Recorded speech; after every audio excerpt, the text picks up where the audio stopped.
அன்பிற்கினிய தோழர்களே, அன்புள்ளம் கொண்ட தமிழ்நாட்டு மக்களே, மொழிப்போர் ஈகியரை நினைவில் ஏந்தி மொழி உரிமையையும் மாநில உரிமையையும் வலியுறுத்தியும் இந்திதான் இந்தியாவின் ஆட்சி மொழி என திணிக்கும் 17வது சட்டப்பிரிவை நீக்கு, அனைத்து தேசிய இன மொழிகளையும் ஆட்சி மொழிகள் ஆக்கு, ஒரே நாடு ஒரே தேர்தல் என்ற சர்வாதிகார தேர்தல் முறையை திணிக்காதே, தமிழ்நாட்டின் வரி உரிமையை பறிக்காதே என்ற முழக்கங்களை முன்வைத்தும் மதுரை மாவட்டத்தில் உள்ள கல்லுப்பட்டியில் பிப்ரவரி 2ஆம் தேதி ஞாயிறு மாலை 4:30 மணிக்கு பொதுக்கூட்டம் நடைபெற உள்ளது.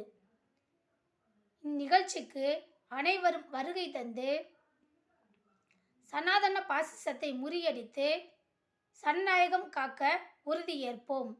நன்றி, வணக்கம்.